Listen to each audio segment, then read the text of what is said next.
محرم الحرام کا مہینہ ہے اور پاکستان کا ہر فرد بالخصوص اور دنیا بھر کے بھی تمام لوگ بالعموم کسی اور مہینے کے بارے میں جانے یا نہ جانے محرم کے بارے میں ضرور جانتے ہیں۔ اس کی آمد سے پہلے ہی لوگ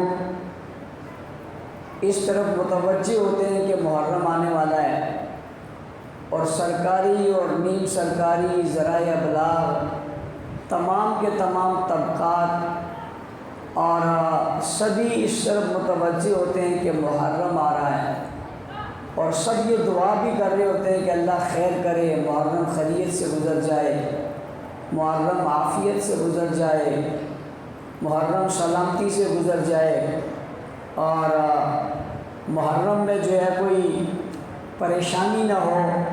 یہ سبھی جو ہے اس کی دعا کر رہے ہوتے ہیں، اس لیے کہ محرم میں بہت سارے خطرات ہوتے ہیں اور بہت سارے لوگ محرم میں بدامنی کرنے کی کوشش کرتے ہیں، ملک کو انتشار میں دھکیلنے کی کوشش کرتے ہیں، اور مسلمانوں میں اختلاف اور افتراق کی ایک فضا قائم کرتے ہیں۔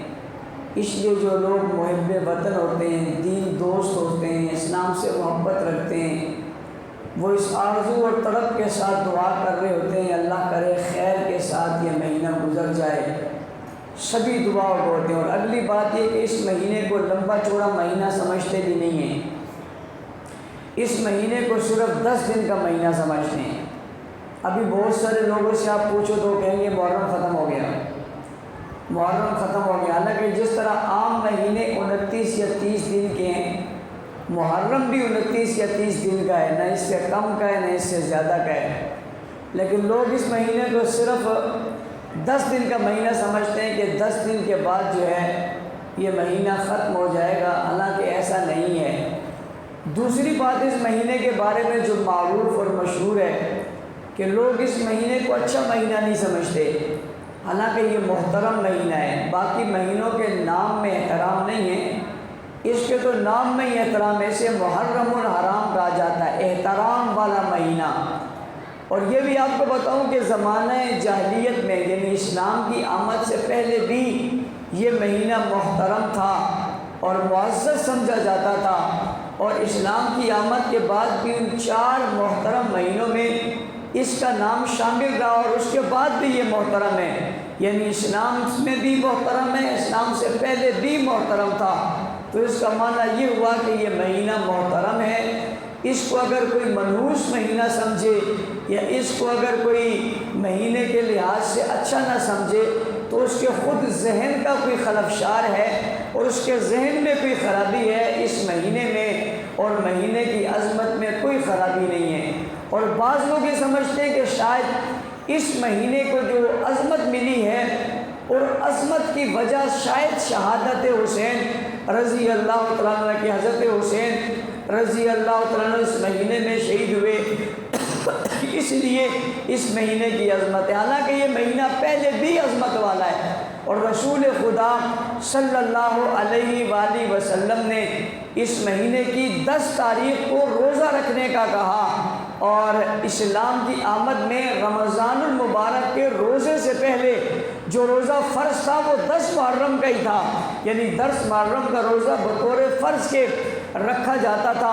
پھر رمضان المبارک کا مہینہ آیا اور رمضان کے روزے فرض ہو گئے تو اس کی فرضیت ختم ہو گئی۔ رسول خدا صلی اللہ علیہ وسلم مدینہ منورہ میں جب آئے اور مدینہ منورہ کی آمد کے بعد آپ سے کہا گیا کہ 10 محرم کا روزہ، آپ نے فرمایا 10 محرم کا روزہ رکھیں، تو آپ سے کہا گیا کہ یہودی بھی 10 محرم کا روزہ رکھتے ہیں، تو آپ صلی اللہ علیہ وسلم نے ارشاد فرمایا کہ اگر یہودی 10 محرم کا روزہ رکھتے ہیں تو ہم ان سے زیادہ موسیٰ علیہ السلام کے ماننے والے ہیں، یہودیوں سے زیادہ، لہٰذا ہم بھی 10 محرم کا رکھیں گے، لیکن چونکہ کافروں سے مشابہت ہوگی اس لیے اس کے ساتھ ایک روزہ اور ملائیں گے، یعنی 9 اور 10 کا رکھیں گے یا 10 اور 11 کا رکھیں گے۔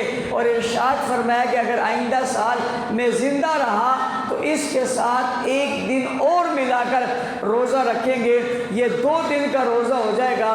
حضور اکرم صلی اللہ علیہ وسلم کی خواہش، آرزو اور فرمان اس دن کے حوالے سے یہ ہے کہ اس دن میں روزہ رکھا جائے، یعنی 10 کو بھی اور 9 کو بھی۔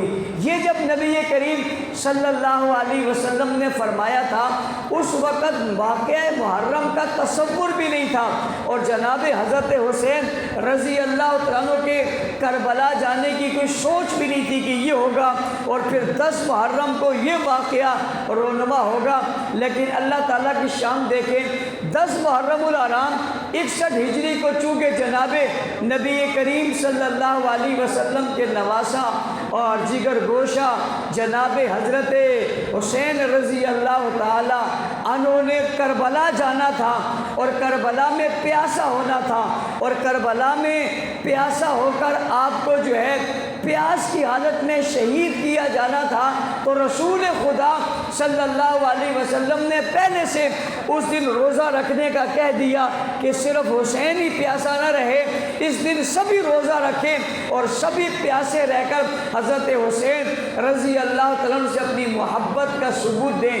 اور آپ جانتے ہیں محبت کا ثبوت کیا ہے، آپ بھی سمجھتے ہیں اور ہر معاشرے کا بندہ سمجھتا ہے، اگر آپ کے خاندان میں سے، آپ کی قوم میں سے، آپ کے بچوں میں سے، یا اولاد میں سے، یا اوپر کے رشتوں میں یعنی باپ دادا اور نانا میں سے کسی کا انتقال ہو جائے اور اس دن وہ پیاسا ہو، تو آپ اس دن پانی کبھی بھی نہیں پیتے، اس لیے کہ میرا نانا، میرا دادا، میرا چچا یا میرا بابا اس دن دنیا سے گئے تھے اور پیاسے تھے، یارو مجھے آج پانی پینے کا دل نہیں کرتا، میرا بیٹا، میرا پوتا، میرا نواسا یا میری ماں یا میرے گھر کے لوگ اس دن میں دنیا سے گئے تھے، انہیں پانی میسر نہیں تھا، وہ پانی پانی کہہ رہے تھے، کسی نے پانی نہیں دیا، تو میرا پانی پینے کو جی نہیں کر رہا، دل نہیں کر رہا۔ اسے کوئی کہتا ہے کیوں نہیں کر رہا، وہ کہتے ہیں محبت کا تقاضا یہ ہے، آج کے دن وہ پیاسے تھے تو مجھے بھی پیاسا رہنا چاہیے۔ لیکن ہمارے یہاں محبت کا اصول ذرا الٹ سا ہے، اور وہ یہ کہ جس دن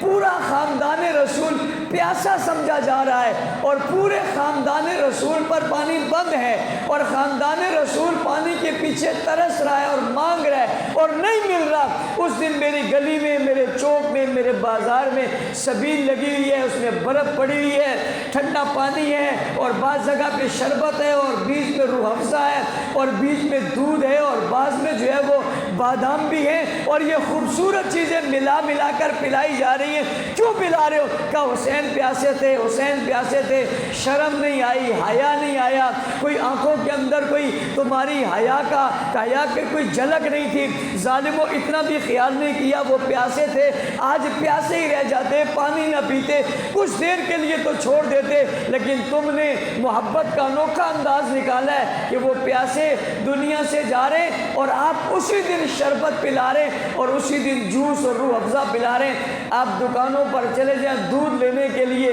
اس دن دودھ ختم ہے کہ آج دودھ نہیں مل رہا، کیوں؟ آج 10 محرم الحرام ہے، نواسہ رسول پیاسے تڑپ گئے اور فیچر کالونی میں دودھ ختم ہو گئے، دکانوں میں دودھ نہیں ہے، اور گلیوں میں شربت بن رہے ہیں اور گھروں میں شربت بنایا جا رہا ہے، اور اس کو اعلیٰ اعلیٰ قسم کے شربت ابھی بنائے جا رہے ہیں کہ یہ پیو اور یہ پلاؤ۔ دیکھو محبت کا تقاضا، ایک ہے شریعت کی بات، ایک ہے محبت اور غیرت کی بات بھی تو کوئی ہے، اس کا تقاضا بھی یہ کہ آج کے دن کچھ کھایا پیا نہ جائے، اور اس کا صحیح طریقہ کیا ہے؟ روزہ رکھ لیا جائے، روزہ رکھ لیا جائے، فرمان رسول بھی پورا ہو جائے گا، پورے سال کی جو گناہ ہے اس کا کفارہ بھی ہو جائے گا، اور سنت حسین بھی زندہ ہو جائے گی، اور محبت حسین اور عشق حسین کا تقاضا بھی پورا ہو جائے گا۔ یہ آسان کام ہے مگر اسے کیا نہیں جاتا، اس لیے کہ ہم نے رسمیں بنا کر دین کی اصل کیفیت کو بدلنا ہے۔ رہی بات حضرت حسین رضی اللہ تعالیٰ عنہ کی اور خاندان نبوت کی، جناب حضرت حسین رضی اللہ تعالیٰ عنہ کی عظمت کے آپ کیا تذکرے کریں گے، یعنی کیا تذکرہ کریں گے؟ یہ نواسہ رسول ہے، یہ جگر گوشہ بطول ہے، یہ خاندان نبوت کا جو ہے وہ اصول ہے، اور یہ کائنات میں دین اور اسلام کے ضابطے اور اصول ہیں، اور یہ نبی کے گھر میں پیدا ہوئے ہیں جناب حضرت فاطمہ کے بطن سے، اور یہ حضرت علی کا خون ہے۔ ان کا کمال یہ ہے جب یہ پیدا ہوئے تو سب سے پہلے رسول اکرم صلی اللہ علیہ وسلم کی نگاہیں ان پر پڑی، اور پھر گٹھی دی جاتی ہے، وہ گٹھی جناب رسول اللہ صلی اللہ علیہ وسلم نے خود دی، اور جب نام رکھنے کی باری آئی تو رسول اللہ صلی اللہ علیہ وسلم نے خود نام رکھا، اور جب ان کو اٹھانے کی باری آئی تو رسول اللہ صلی اللہ علیہ وسلم نے خود اٹھایا، اور جب ان کے ساتھ کھیلنے کی باری آئی تو رسول خدا صلی اللہ علیہ وسلم خود ان کے ساتھ کھیلے، اور جب ان کو سیر کرانے کی باری آئی تو رسول اللہ نے اپنے کندھوں پہ خود ان کو بٹھا کر چلایا، اور ان کو ہاتھ سے پکڑ کر گھمایا، اور ان کو اپنی گود کے اندر بٹھایا، اور ان کو اپنی زبان چوسنے کے لیے دے دی۔ یہ حضرت فاطمہ رضی اللہ تعالیٰ عنہ کا دودھ انہوں نے پیا، یہ علی المرتضیٰ شیر خدا رضی اللہ تعالیٰ عنہ کا خون ہے، آپ کا پیار ہے، آپ کی محبت ہے۔ آپ کو جناب رسول اللہ صلی اللہ علیہ وسلم کو اپنی بیٹیوں میں سب سے زیادہ پیار سیدہ فاطمہ الزہرا رضی اللہ تعالی عنہ سے ہے، اور اس کی وجہ دو ہیں۔ ایک وجہ یہ ہے کہ ان بیٹیوں میں سب سے چھوٹی بیٹی ہے، اور آپ بھی سمجھتے ہیں جو اولاد میں سب سے چھوٹا اس سے پیار زیادہ ہوتا ہے، اور حضور علیہ السلام کے جو بیٹے تھے وہ زیادہ عمر زندہ نہیں رہے، وہ پیدا ہوئے کچھ وقت میں دنیا سے رخصت ہو گئے، بیٹیاں زندہ رہی۔ ان بیٹیوں میں سب سے جو چھوٹی بیٹی تھی وہ سیدہ فاطمہ تھی، اور دوسری وجہ یہ ہے کہ جناب حضور علیہ السلام کی باقی ساری بیٹیاں ان کی زندگی میں دنیا سے رخصت ہو گئی، یعنی ان کا انتقال ہو گیا، ایک ہی بیٹی رہ گئی۔ بیٹی بھی سب سے چھوٹی ہو اور بیٹی بھی آخری ہو اور اکیلی رہ گئی ہو تو پیار اور محبت کا سمٹ کر سارا اس کی طرف آنا یہ ہر بندے کی سمجھ میں آتا ہے۔ اس لیے سیدہ فاطمہ الزہرا رضی اللہ تعالی عنہ سے جناب نبی کریم صلی اللہ علیہ وسلم کو بہت پیار تھا۔ جب بندے کی اپنی اولاد نہ رہی ہو اور بیٹیاں ساری دنیا سے رخصت ہو گئی ہوں اور باقی بیٹیاں بھی نہ رہی ہوں، اتنے میں بیٹی کی اولاد ہو جائے اور ایک کا نام حسن ہو اور ایک کا نام حسین ہو اور نام بھی خود رکھا ہو تو پیار اور محبت الفت یہ لازمی چیز ہے، اس کا انکار ہی نہیں کیا جا سکتا۔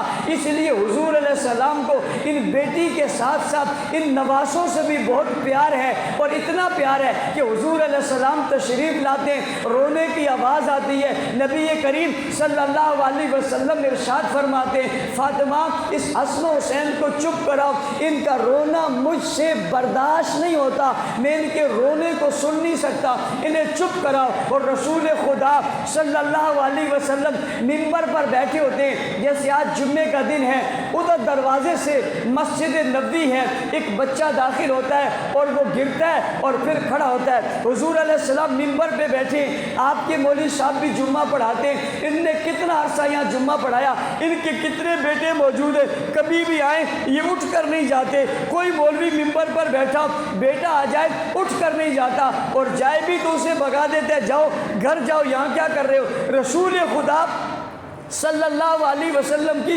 محبت کی انتہا دیکھیں کہ ممبر چھوڑ دیا اور ممبر چھوڑ کر چل پڑے اور اس گرتے ہوئے بچے کو اٹھا لیا، یہ نہیں کہا فلاں تو اسے لے اور گھر چھوڑا، علی اسے لے اور گھر چھوڑا، فاطمہ کو کہو اسے اپنے گھر میں رکھے باہر نہ چھوڑے، یہ نہیں کہا، بچے کو اٹھایا اور واپس لے آئے اور آ کر ممبر پر بیٹھ گئے، اور ممبر پر بٹھا کر بچے سے یہ نہیں کہا دائیں بیٹھ جاؤ، یہ نہیں کہا بائیں بیٹھ جاؤ، یہ نہیں کہا سامنے بیٹھ جاؤ، یہ نہیں کہا چپ ہو کر بیٹھے رہو، شور نہ کرنا، مسجد آپ کی آواز نہ آئے، یہ بھی نہیں کہا کہ ممبر میں میرے ساتھ بیٹھ جاؤ، نہیں، بچے کو اٹھایا اور اپنی گود میں بٹھا لیا، اور اپنی گود میں بٹھا لیا، کس میں بٹھا لیا؟ گود میں بٹھا لیا۔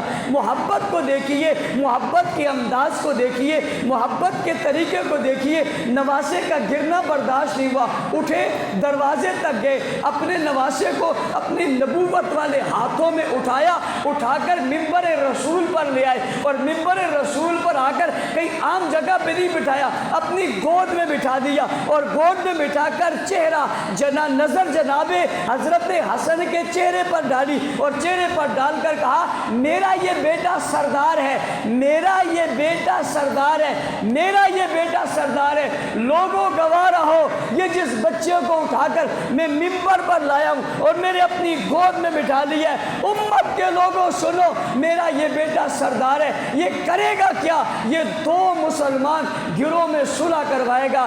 بھائی منبر پر بیٹھے ہوئے اس بچے کو اپنی گود میں بٹھا کے سب کو دکھایا، ایک نظر ان پر ڈالی اور ایک نظر اس پر ڈالی، ان پر نظر ڈال کر کہا میرا یہ بیٹا ہے جو دو مسلمان گروہ میں صلح کروائے گا، ان کے اندر ایکا کروائے گا، اتحاد کروائے گا، اتفاق کروائے گا، اور اس کی یہ شان ہے کہ یہ سردار ہے، یہ محبت کی دلیل ہے۔ اب میری بات سمجھنا، یہ منبر کا واقعہ ہے، مسجد نبوی کا واقعہ ہے، اور مسجد نبوی میں یہ واقعہ پیش آیا کہ جناب حضرت حسین کے بڑے بھائی کو یعنی حضرت حسن کو اٹھا کر جو ہے وہ ادھر لائے اور لا کر جناب آپ نے اپنی گود میں بٹھایا اور یہ پیشن گوئی سنا دی۔ اب ہوا کیا؟ اب دو مسلمان گروہ کے درمیان اختلاف ہو گیا، ایک کا نام حضرت معاویہ ہے اور ایک کا نام حضرت علی ہے۔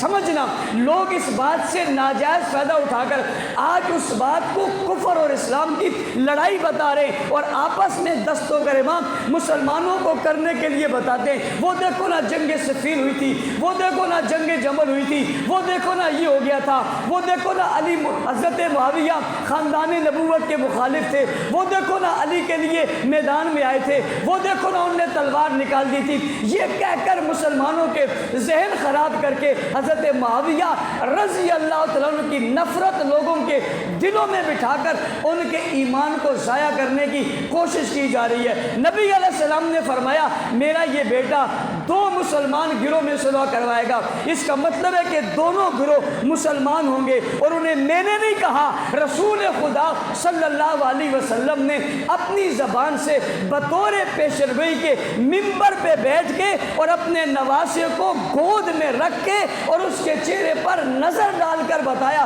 چلو کسی اور کا لحاظ اور خیال نہ کرتے، حسن کا خیال کر لیتے، اپنے امام کا خیال کر لیتے۔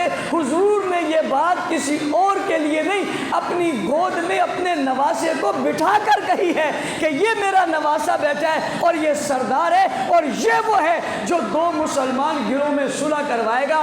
پھر اس صلح کے لیے جو کردار ادا کیا، اس ادا کرنے والی شخصیت کا نام بھی نواسہ رسول، جگر گوشہ بطول، خاندان نبوت کے پھول سیدنا حسن مجتبیٰ ہے، جو حضرت علی کا بڑا بیٹا ہے، حضرت فاطمہ کا بڑا بیٹا ہے، حضرت جناب نبی کریم صلی اللہ علیہ وسلم کا بڑا نواسہ ہے اور جناب حضرت حسین سے بڑا بھائی ہے۔ یعنی آپ کہتے ہیں کہ حسین کتنا بڑا درجہ رکھتے ہیں، آپ کو حسن کی عظمت معلوم کرنی ہے تو اس بات سے معلوم کر لو کہ حسن حسین سے بھی بڑے،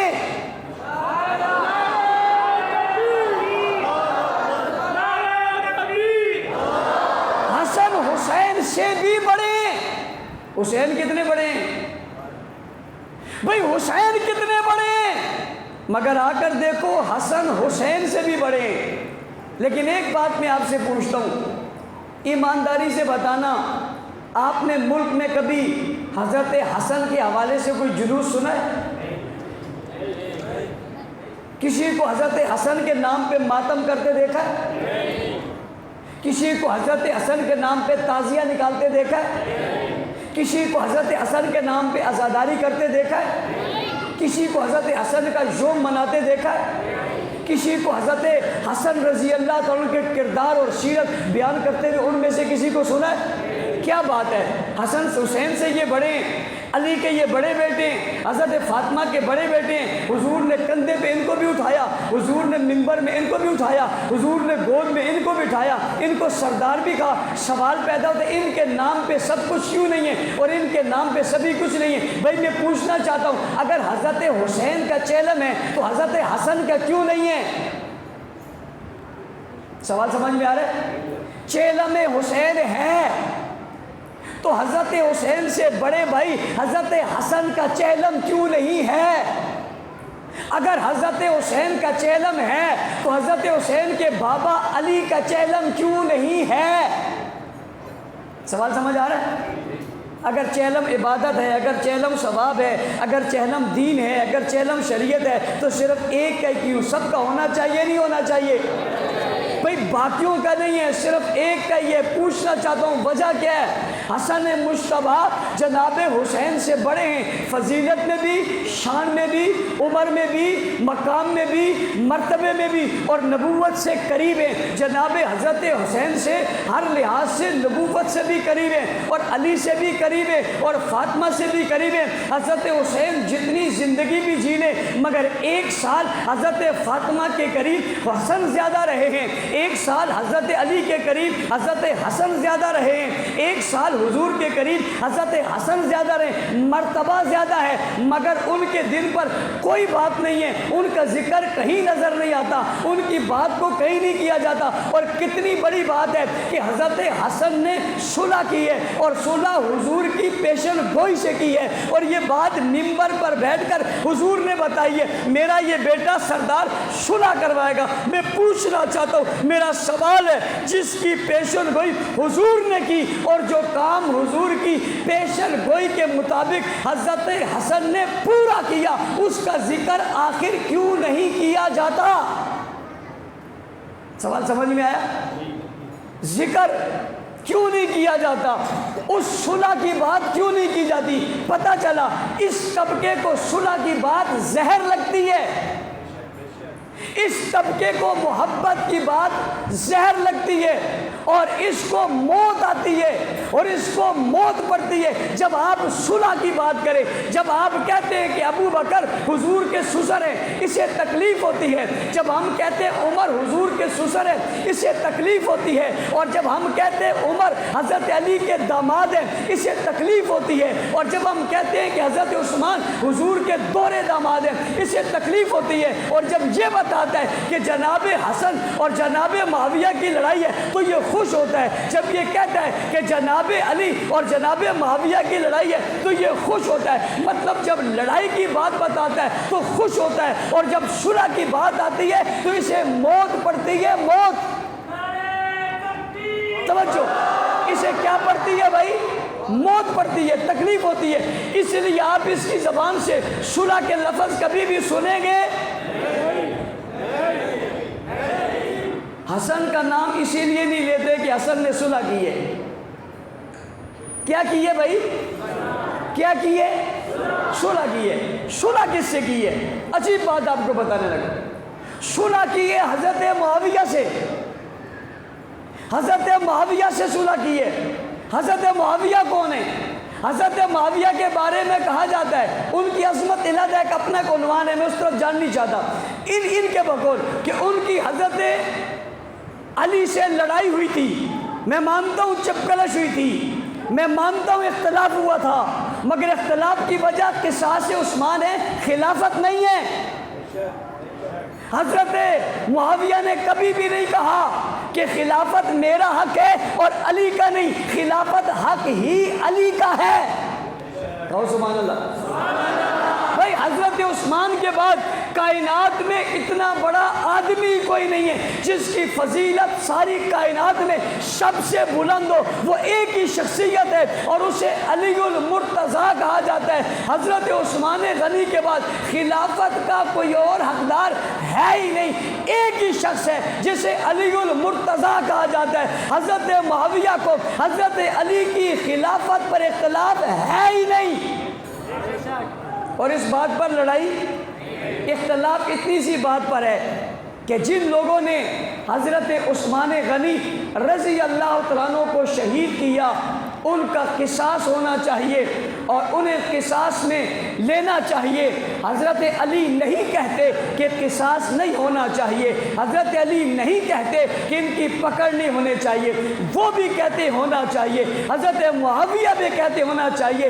اختلاف اتنا سا ہے کہ تھوڑی دیر کے بعد ہوگا، اختلاف اتنا سا ہے کہ تھوڑا جلدی ہو جائے، اتنی سی بات ہے جس کو یار لوگوں نے اتنا بڑا مسئلہ بنایا ہوا ہے۔ آپ دیکھتے ہیں کربلا کا ذکر تو کیا جاتا ہے مگر بدر کا ذکر یہ نہیں کرتے، احد کا ذکر یہ نہیں کرتے، خیبر کا ذکر یہ نہیں کرتے، تبوک کا ذکر یہ نہیں کرتے، غزوات کا ذکر یہ نہیں کرتے، جن جنگوں میں خود جناب رسول اللہ شامل ہوئے اس کا ذکر نہیں کرتے، جس میں جناب علی المرتضیٰ شامل ہوئے اس کا ذکر نہیں کرتے۔ بھائی جس جنگوں میں حضرت حسن خود شریک ہوئے اور حضرت حسین خود عثمان کے زمانے میں شریک ہوئے اس کا ذکر تم نہیں کرتے، تم صرف کربلا کا ذکر کرتے ہو، باقی جنگوں کا کیوں نہیں کرتے؟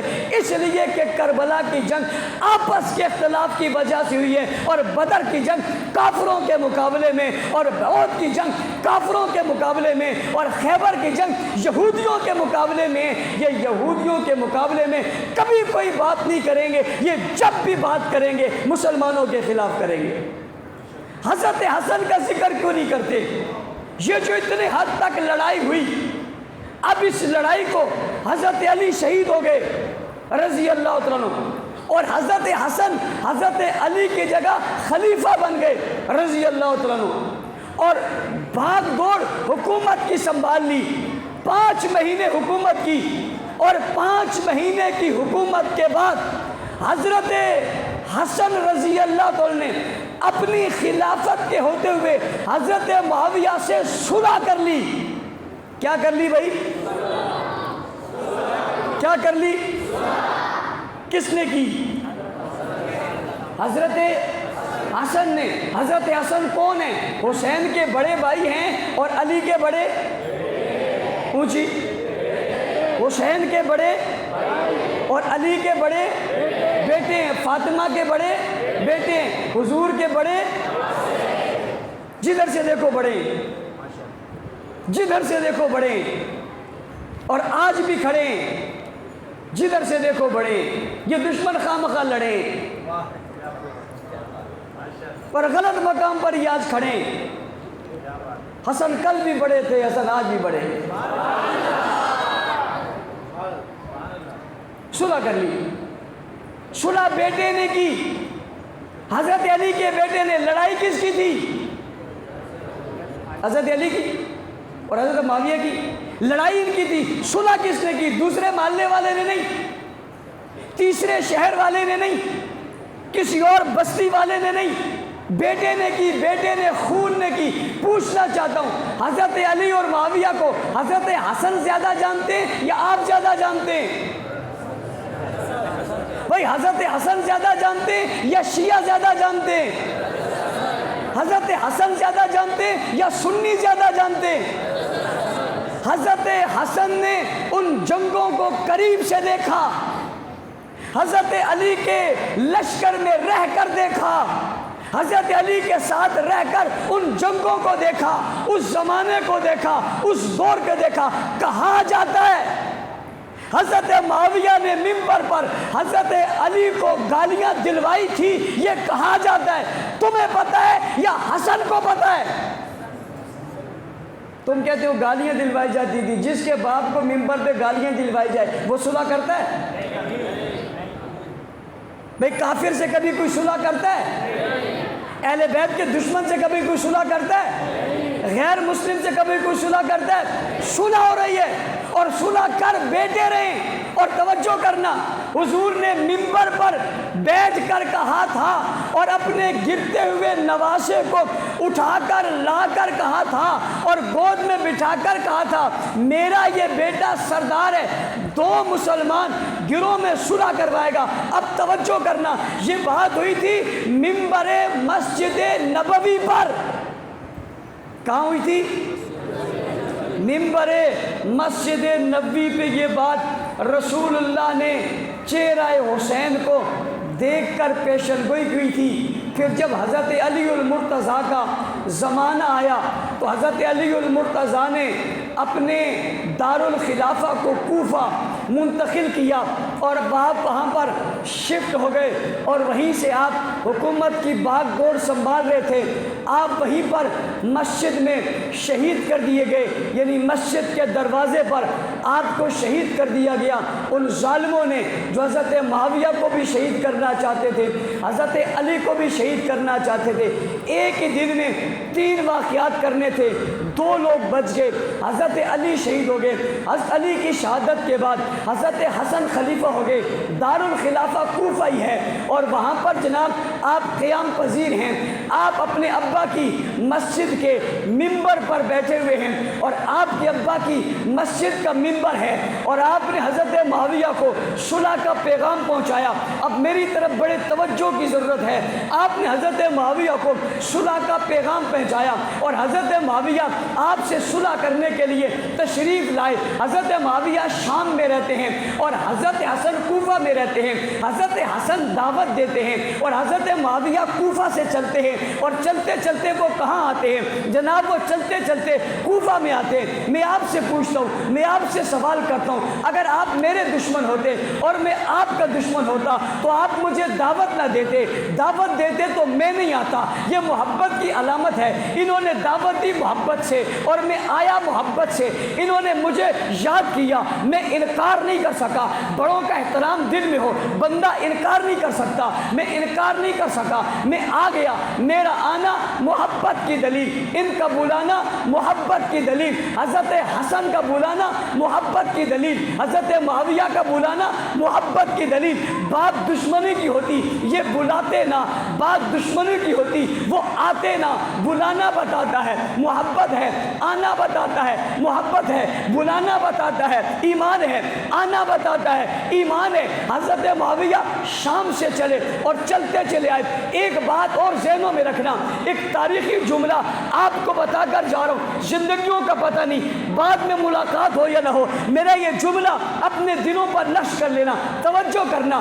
دنیا آج اعتراض کرتی ہے، میں دنیا کو بتانے لگا ہوں حضرت معاویہ امیر المومنین میرے گھر میں نہیں بنے، کسی اور کے گھر میں نہیں بنے، انہیں امیر المومنین علماء نے نہیں بنایا، فقہاء نے نہیں بنایا، مجتہدین نے نہیں بنایا، انہیں علماء وہاں کو انہیں جو ہے وہ امیر المومنین وہاں کی عوام نے نہیں بنایا۔